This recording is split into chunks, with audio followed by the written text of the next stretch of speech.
Stay tuned to the end of this video for a sneak peek at a special new offering from my website, Personalized Critiques. Hey everybody, I am Jessica Henry Gray and I'm here in this beautiful little town in Ohio. This town is called Oberlin and it's kind of an old German town, very artsy, gorgeous art museums, and I am walking around the city park and really enjoying these gorgeous trees and old buildings, and I think I'm gonna find somewhere to paint, so let's see what we can find. Walking here in the park, I see these buildings over that way, and look at these trees. I really love that tree there with the light-skinned bark. I don't know if that's an aspen or what that is. I thought this tree is very expressive too. I may get them from a different angle though. Okay, so I think I'm gonna do that gorgeous building from this angle, and I'm gonna play with some of these trees and the walkways. And while the building will be a focal point, I'm not gonna give it way too much detail, but just enough to be an interesting lead into the painting. So I might take some of these other trees that I've been spotting around here and put them in. So anyway, it is January. We'll see how long I last. I don't know that I'll get all that information in. It's kind of cold, but anyway, so let's jump in. Remember, if you enjoyed this video, to like and subscribe. I really appreciate it. All right, you guys, good to be back. I hope you're having a wonderful new year. Okay, let's jump in. So I found this place tucked into this tree, and I'm gonna set up my easel just a little bit here so I'm out of the wind, and I'll paint from that perspective.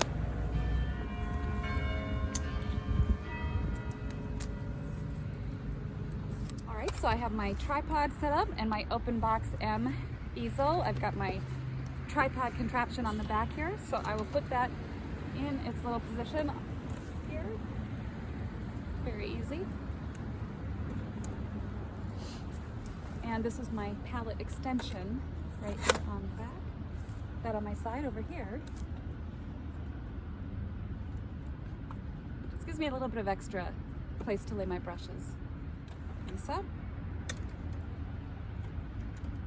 now I'm all set to go.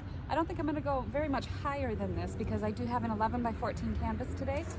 I originally thought that I would have an 11 by 14 and play with smaller compositions, but I'm so impressed with this angle and this view that I'm going to just stick with this perspective and just do this today. So when you have a slight breeze or even any kind of wind when you're plein air painting, sometimes your tripods will have a hook on the bottom down under here, and I just hang my backpack right up on that. If you don't have that on your tripod, you may want to use your bag somehow, but you can use the little tabs on your tripod legs to help hold those in place. I'm going to use titanium white, cadmium yellow medium. I don't figure I'll use very much of this. Yellow ochre. This I probably will use most of. Don't be afraid when setting up your paints to be generous. Get enough out there, because part of being efficient is to not have to stop and get more paint. You can always put it in your freezer in a Tupperware container when you get home, but you can save time by putting enough out there. Typically, it's more than you think you'll need. Burnt sienna, ultramarine blue. Now, one of the things that I've experienced when I'm out painting in the cold, if I'm gonna film, the battery will die faster in cold weather. So if I go in and out of filming here, it's because I'm trying to conserve my battery. So a little bit of phthalo green and alizarin crimson. Probably won't need much of that today either. Usually I use these colors to be a complement to something else. So just never by themselves. Okay, palette is set up. I am ready to get my brushes and canvas set up, and I will come right back. Okay, so I have my canvas set up in a vertical format on my easel, and I also have my paper towels, and I have my little canister on this side of the odorless mineral spirits, and I don't have a container to put my olive oil, linseed oil in, so I just have this container. So if I need any of it, I'll just squeeze a little bit on my canvas or palette box down here in the corner. No big deal. Okay, and I've got my brushes over here. Mostly I'm just going to be using 2, 4, 6, 8. Actually, I don't even have an 8 in here because I wasn't planning on doing anything very large today. So just got my paper towels and my arm and we're going to jump in. So I'm gonna just fiddle around a little bit with this. I'll do a little thumbnail sketch on my paper and we'll get going with that. So I'll talk a little bit about what I'm thinking about as I'm composing this scene before me. So I feel it's a little bit high for me to comfortably work on, so I'm gonna lower this down just a little. A little bit cold out today. That's all right. So what I want to do in this sketch is just try to piece together the information that I have before me into a design that's going to make sense. So I've got my paper, and considering that I'm going to be working on this in a vertical format, I'll draw that first. Sometimes I start with the scene and then I put my rectangle around it. You can work either way. I really like this path coming at me. So if I get this cathedral space in here, I love this pine. That's gonna fit in here. Some other trees, pieces of lawn, hedge, and then the structure itself is there, as long as I get the feeling of it all in here appropriately.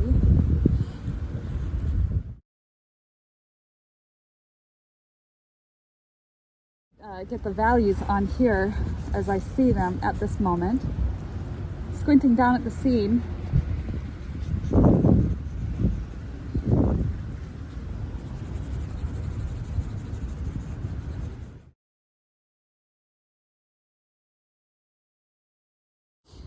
okay, so I have my sketch to where I'm comfortable with it. I'm gonna set it, I don't have a little table, so I'm gonna just set it on the ground, sort of on my bag down here, and I'm gonna look at it and refer to it while I'm working.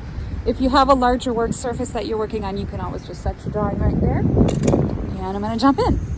So, using that as reference, I want to just take a small brush at this point, and I'm using my thinner over here, Odorless Mineral Spirits, and I'm gonna draw it onto my canvas. Now this canvas here is it was a linen canvas that I'd done a painting on. I just put a quick coat of gesso on. Because it's just a study, I thought this is fine for today.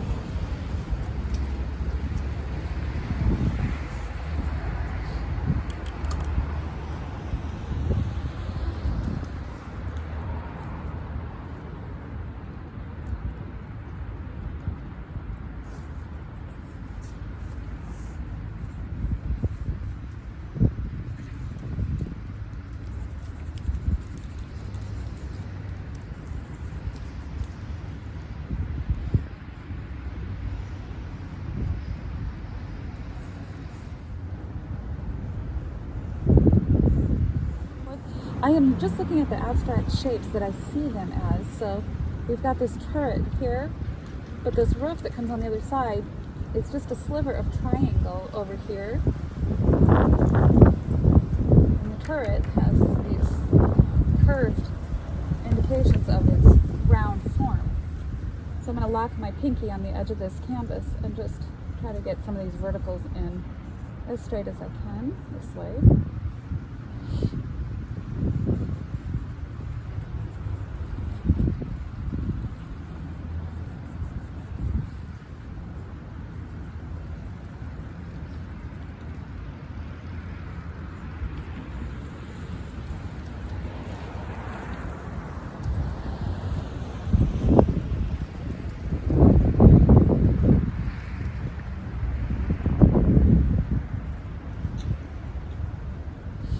Where does this roof line intersect with this one?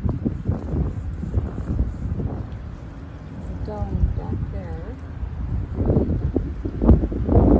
And so this chunk of triangle is down this way. And I've got a chimney over here.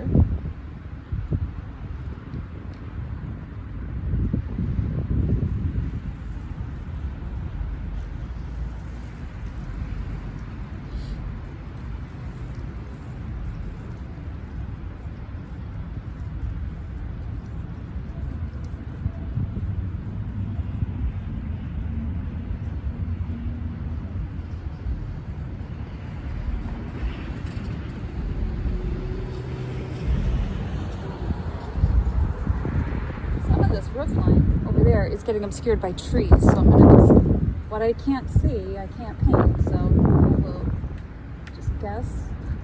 It goes out that way. There's an angle this way.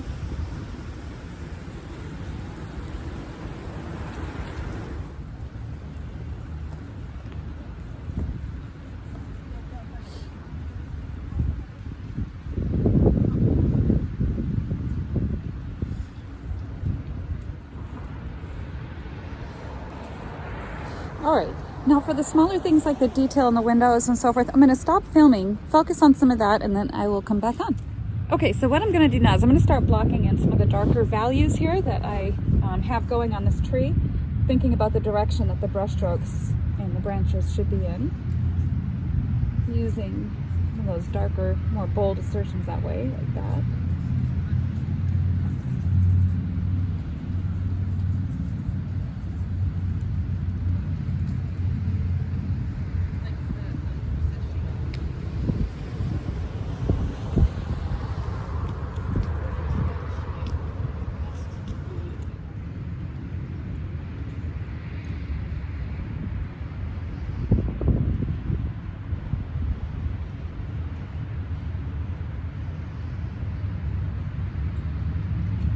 Now I'm going to block in some of the larger patches of green down here.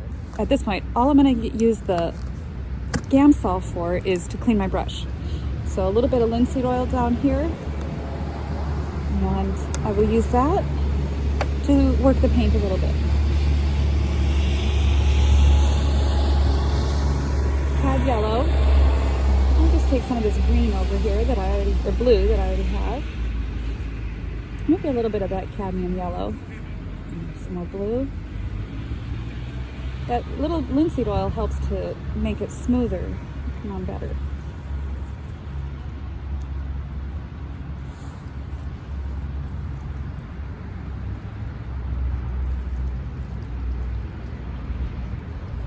Maybe a touch of the phthalo green as it gets closer.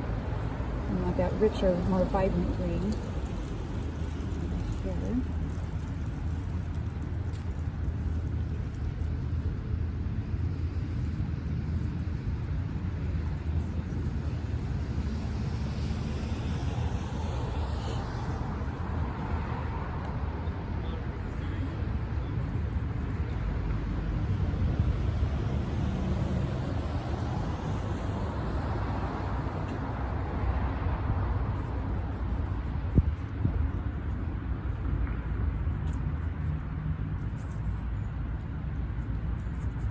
Some sienna and ochre into that green will help give some of that illusion of dry, dead, just ground that doesn't have grass on, to peek through the soil and the grass. There.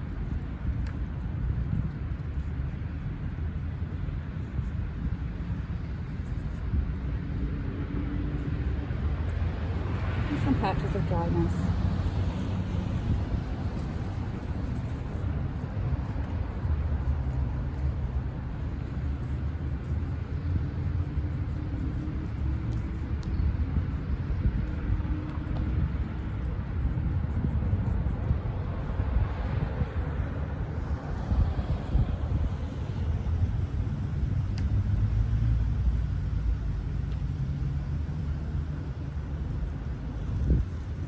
Yellow ochre, ultramarine blue, cad yellow. Depending on how much you dip your brush into, those colors will give you varying degrees of intensity. So a little blue back here as I go under this pine tree into the coolness of that shadow. Maybe even some phthalo green as we slip under this tree. There. I still think that should be lighter.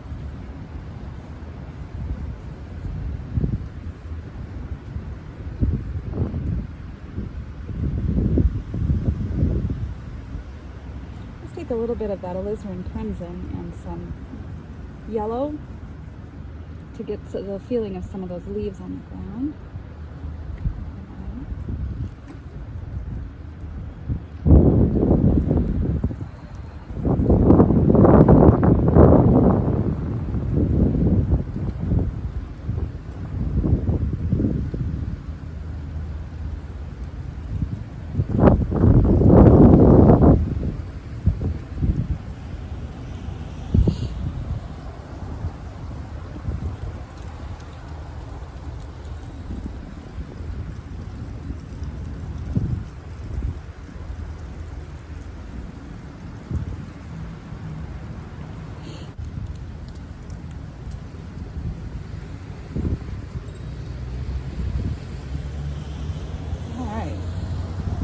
Now there are some trees in here and I'll get those in, but I wanted to lay the foundation of that first. I might as well get the sky in. That's pretty much white and blue, barely blue, burnt sienna, gray it down.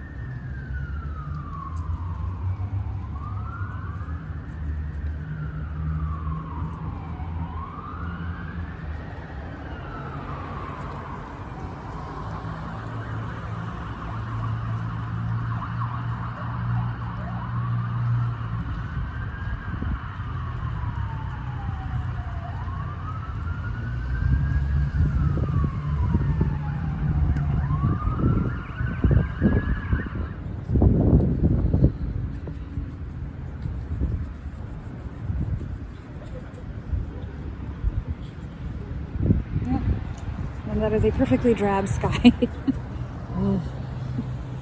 Alright, so let's get this. Actually, while I'm at it, I've got this gray. I'll get the roofs in place.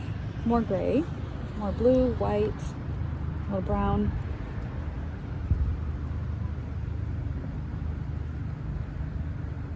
Let's see. Mix up the color, lay it down, see how that looks.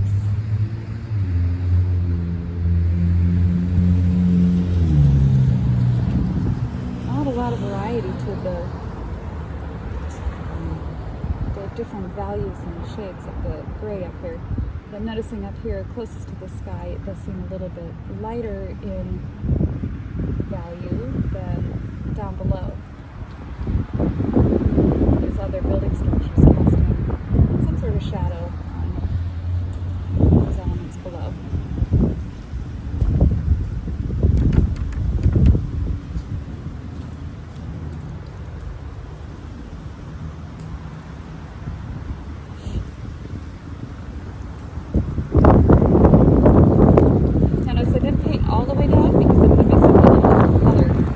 The roofs down there because they're a little darker down there.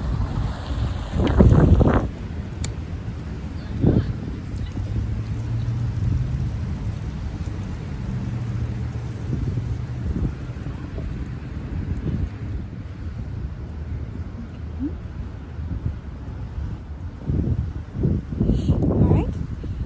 Now I'm going to get I'll block in some of those building colors, yellow ochre, burnt sienna. I might as well just mix it right into there because those are colors I'm already going to be using. Burnt sienna, white, ultramarine blue.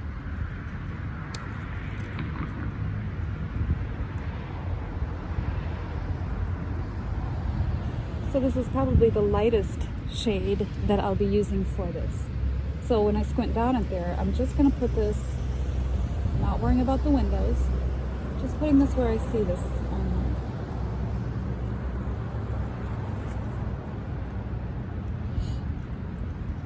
Maybe even a little bit more blue and white, just to gray it down a little.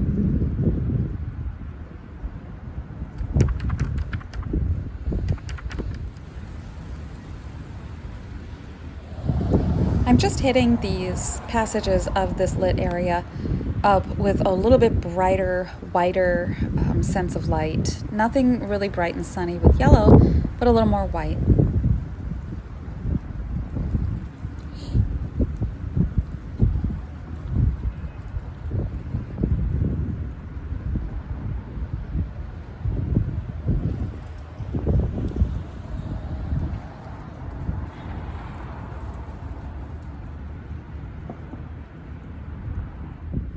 Now, as I move down the sides of the building, it's an overcast day, but to create the feeling of the rest of the upper parts of the building are in light and the lower parts are in shadow, I'm adding a little bit more grayish to the shadows. So a little more ultramarine blue, burnt sienna will gray down that stone color for that mixture. And it puts the whole lower passage more in shadow. The bounced light from the other sides of the buildings are creating this sort of shadow down below.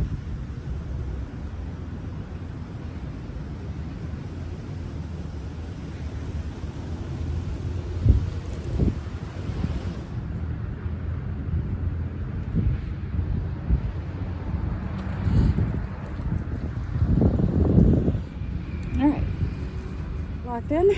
So the sidewalk color is pretty much the same thing, so I'm going to jump into that, get that in place.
Big tree.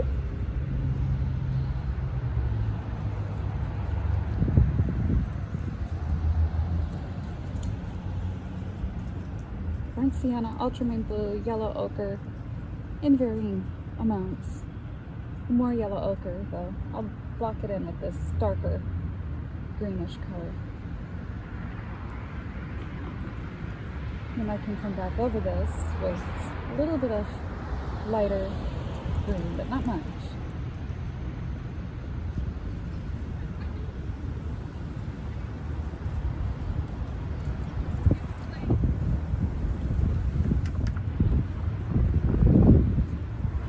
I'm paying special attention to the passage of this tree where I'm painting and how the light is moving down the tree. It's more intense and more warm toward the top, and then as it approaches the shadow down below, it gets to be a little bit cooler blue-green. And then the shadows, being that it's about noon, 1 o'clock in the afternoon, the shadows become very black inside the tree. I'll pull up more of those darks as I saw them in the first place.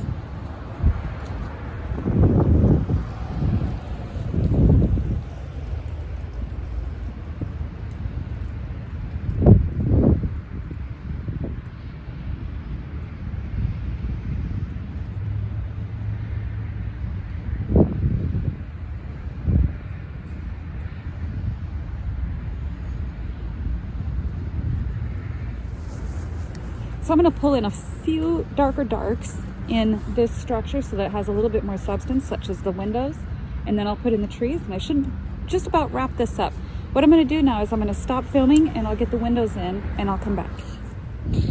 Okay, so I have the windows pretty much in place as far as I'm going to take them today.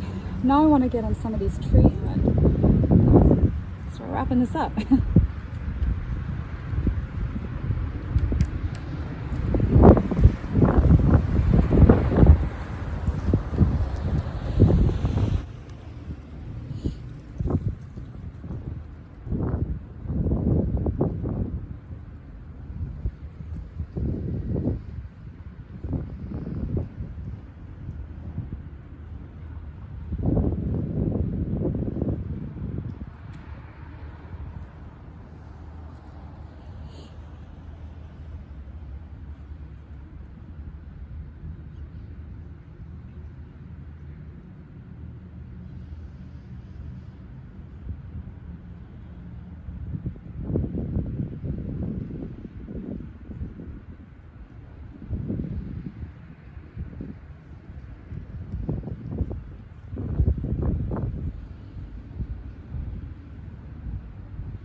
When painting branches, the closer that the branches get to the end of the stick, the lighter they become. So be careful when you have your dark mixture on your brush, that if you're going to use that same mixture to paint the branch, press very lightly when you're painting the ends of the stick, because the more light and air that wraps around the stick, the more diffused it becomes and the smaller it appears. So you need to paint them a lighter gray rather than the dark that you're using for the trunks.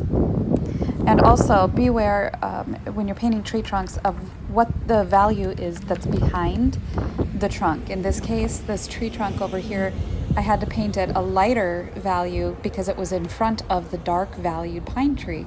So in order to make it stand out, and it's just one of those phenomena in nature, you can look at a tree trunk that's the same value from top to bottom, and at the top where it's white sky behind it, it'll look darker.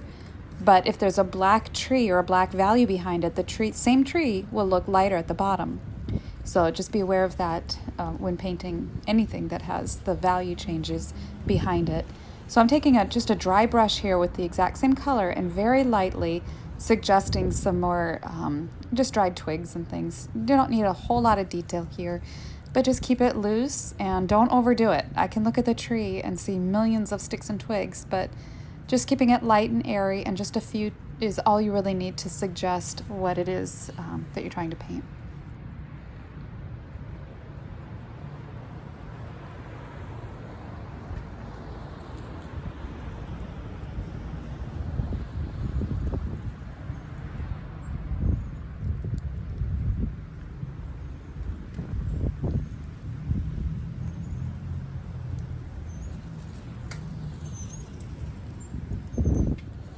All right, that is as far as I'm going to take this painting today. I wanted to thank you guys so much for joining me. And remember, if you enjoyed this video, to like and subscribe. I hope you guys have a wonderful week, and I will see you in a few weeks. All right, bye-bye.